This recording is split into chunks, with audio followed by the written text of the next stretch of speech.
প্রধানমন্ত্রী শেখ হাসিনা বলেছেন, সব রাজনৈতিক দলের অংশগ্রহণে অনুষ্ঠিত একাদশ জাতীয় সংসদ নির্বাচন সফল হয়েছে।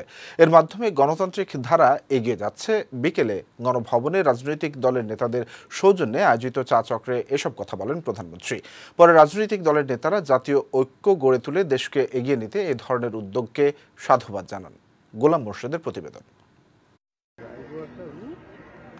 একাদশ জাতীয় নির্বাচনের আগে সরকারের সাথে সংলাপে অংশ নেওয়া রাজনৈতিক দল ও জোটের নেতাদের সাথে শুভেচ্ছা বিনিময় করতে গণভবনে আমন্ত্রণ জানান প্রধানমন্ত্রী শেখ হাসিনা। প্রধানমন্ত্রীর আমন্ত্রণে চা চক্রে যোগ দিতে শনিবার বিকেল থেকেই গণভবনে আসতে থাকেন বিভিন্ন রাজনৈতিক দলের নেতা ও আমন্ত্রিত অতিথিরা।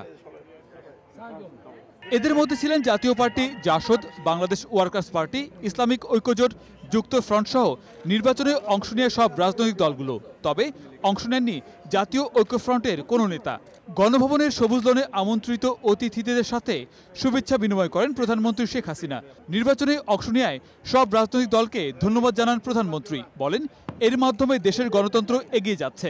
প্রধানমন্ত্রীর বক্তব্যের সারসংক্ষেপ সাংবাদিকদের জানান সাবেক স্বাস্থ্যমন্ত্রী মোহাম্মদ নাসিম।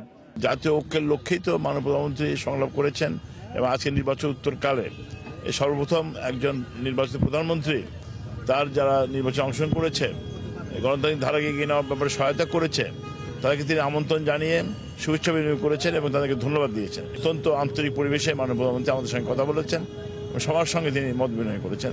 চা চক্র থেকে বেরিয়ে বিভিন্ন রাজনৈতিক দলের নেতারা সরকারের এই প্রচেষ্টাকে সাধুবাদ জানান। তবে দেশকে এগিয়ে নিতে ভবিষ্যতেও রাজনৈতিক সংলাপ চালিয়ে যাওয়ার আহ্বান জানান তারা। রাজনৈতিক নেতারা সবাই খুব খোলা মনে আলাপ আলোচনা করেছেন সবকিছু বিষয় নিয়ে, এবং এটাতে আমি মনে করি ভবিষ্যতে রাজনীতির জন্য এটা একটা ইতিবাচক ভূমিকা রাখবে।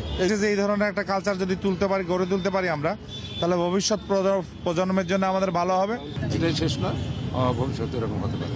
দেশের সবাই এক হয়ে কাজ করার প্রতিশ্রুতিও ব্যক্ত করেন রাজনৈতিক দলের নেতারা।